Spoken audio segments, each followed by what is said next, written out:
Welcome back. A boating accident near Grand Bahama resulted in 16 people, including 3 toddlers, being injured on Sunday afternoon.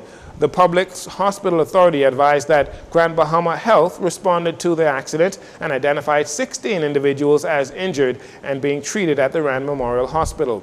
According to police, shortly before 1 p.m. on Sunday, a 36-feet vessel left the Fortune Bay, Grand Bahama area en route to Grand Key, Abaco, when the vessel hit a sandbank about a half-mile north of Freeport Dock. Reports are that several passengers were ejected from the vessel and subsequently retrieved from waters nearby.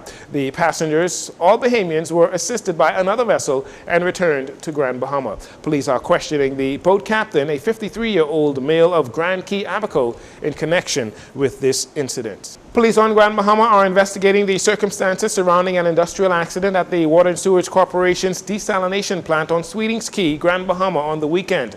42-year-old Anthony Tony Scriven Jr., who managed the Water and Sewage Corporation's plant, died when a water tank collapsed on him on Saturday morning. According to police, shortly after 10 a.m., officers on Grand Bahama received reports that a water tank fell on a male while conducting an inspection of the water plant on Sweetings Key. A medical doctor was called to the scene and determined Mr. Scriven had succumbed to his injuries. The Water and Sewage Corporation, in a statement on its Facebook page, extends heartfelt condolences to the family and loved ones of Mr. Scriven Jr., honoring his memory and reflecting on his life and his tremendous contributions, the contributions that he made to the corporation.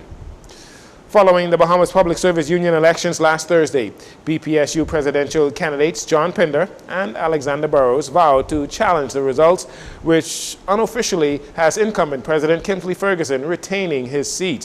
When asked concerning the results, Minister of Labor and Public Service Pierre Glover Roll says the public will have to wait on the official results. At this time, the results are unofficial and it lays in the hands of the registrar.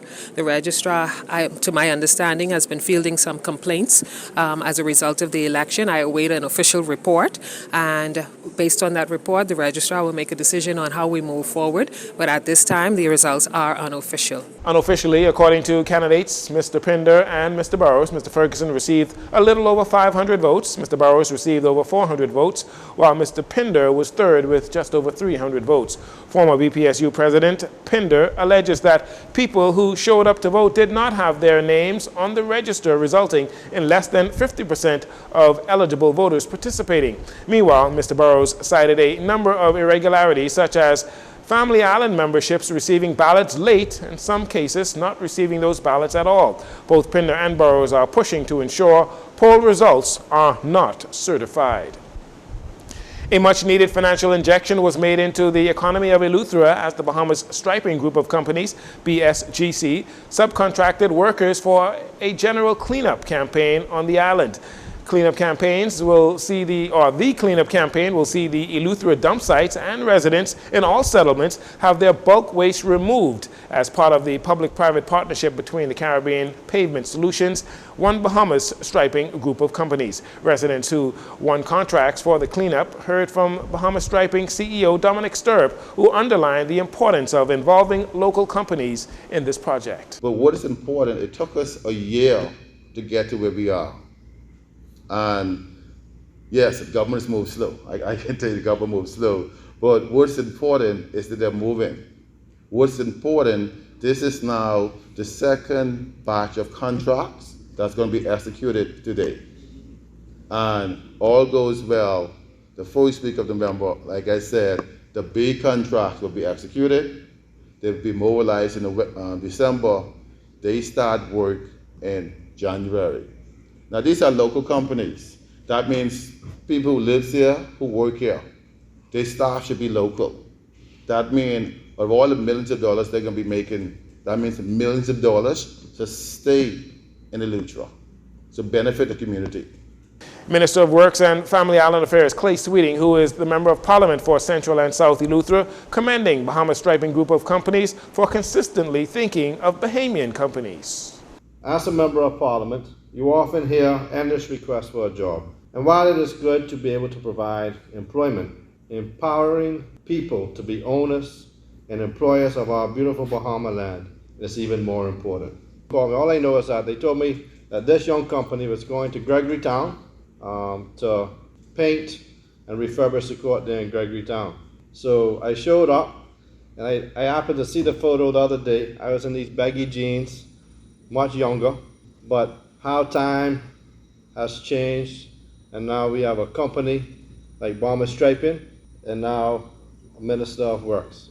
And I really want to applaud them, because not too many times you see companies get contracts. Whether back then, when the contracts were small, they still did things in the community, and now where they have larger contracts and they've grown as a company. So their contribution to their communities reflects the size of the work that they have.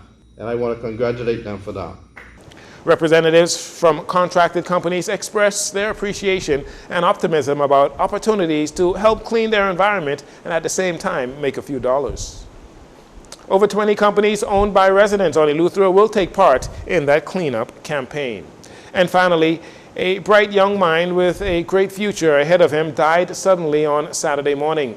The sudden passing of Queens College head boy Dario Ramming Jr. is still sending a wave of hurt and shock through the school as students return to classes today following the devastating news that broke on Saturday morning when young Dario collapsed while at sports practice. Queens College principal Henry Knowles shared some of the details surrounding the incident. So we are waiting a report from the medical personnel and all of those things. But a student was on campus this morning and he collapsed. But all of our protocols were in place. A lot of our staff are emergency CPR trained, and they were there. One of our nurses was on campus. She was outside with a sport event, and she was able to be right there in place. She came, rushed to our clinic. The ambulances were called. They came in record time, and until then, we were doing everything that we could on our side. While further details concerning the matter are still unfolding, Dario was described by his principal as an example for other young men to follow. Mr. Knowles says he was an outstanding student, loved by many of his peers. He's our head boy, and just last week, I think it was, we did an installation of him and all of our senior leaders. And I can say when he came on stage to get his tie pinned on him, the entire school went nuts. Everyone absolutely loves him. He is an extraordinary young man. You can put him in front as a poster for what we want the young men of this nation to be. And we're also heartbroken because of it. He's smart. He is a devout Christian. He preaches. He's involved in so many activities that help to build others up. He's not a selfish young man. He's well spoken. He's humble. He's very manly and caring. And this is a very hard moment for us, and we're praying for the family. We're praying for the entire staff in Queens College community. Meanwhile, the Minister of Education and Technical Vocational Training, Glenys Hannah Martin, on behalf of the ministry, extends her heartfelt condolences to the parents of young Dario Ramming and Shekino Kenny Thompson, a 12th grader at the Central Eleuthera High School, who also died suddenly over the weekend while practicing sports. The minister said in her statement that the nation grieves the loss of these precious young boys and pray that God strengthens their parents, family members, fellow students, and teachers during this difficult time. And that'll do it for your JCN Evening News. Once again, I'm Jarino Saunders. Thank you so much for joining us. This segment of the news has been brought to you by Sun Oil Limited.